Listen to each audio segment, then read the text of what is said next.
देवाची झोप आणि आपल्या आरोग्याचा संबंध आहे असं मी म्हटलं तर तुमचा विश्वास बसेल का? होय. आषाढी एकादशी नंतर विठू माऊली म्हणजेच भगवान विष्णू चक्क 4 महिन्यांसाठी योगनिद्रेत जातात अशी श्रद्धा आहे. पण एक प्रश्न पडतो, देव झोपतात म्हणजे नेमकं काय? आणि या 4 महिन्यांचा आपल्या आरोग्याशी आणि निसर्गाशी काय संबंध आहे?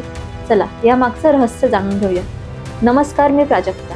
धार्मिक मान्यतेनुसार आषाढी एकादशीला देवशयनी एकादशी असं म्हणतात. या दिवशी भगवान विष्णू क्षीरसागरात योगनिद्रेत जातात आणि पुढील 4 महिने विश्रांती घेतात. या कालावधीला आपण चातुर्मास म्हणून ओळखतो. मात्र देव झोपतात म्हणजे सृष्टीचं काम थांबत नाही. खरं तर या काळात माणसाने स्वतःच्या शरीराकडे, मनाकडे आणि जीवनशैलीकडे अधिक लक्ष द्यावं असा संदेश यातून दिला जातो. कारण हे 4 महिने म्हणजे पावसाळ्याचे दिवस.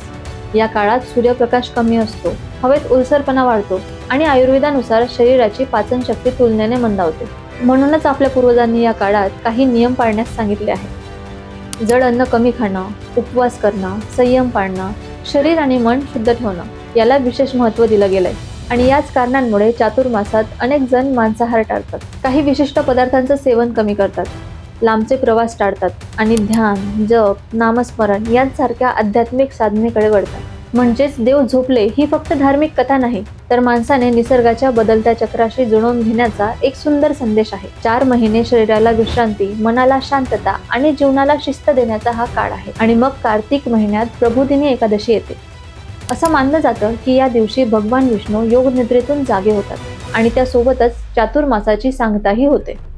थोडक्यात सांगायचं तर देव झोपतात ही संकल्पना माणसाला निसर्गाशी जोडण्यासाठी, आरोग्य जपण्यासाठी आणि जीवनात संयम आणण्यासाठी निर्माण झाली आहे. चातुर्मासाची ही बाजू तुम्हाला आधी माहिती होती का? कमेंट्समध्ये नक्की सांगा. आणि हा माहितीपूर्ण व्हिडिओ प्रत्येक वारकऱ्यापर्यंत नक्की शेअर करा. कारण विषय कोणताही असो, आपला मुद्दा भारी आहे.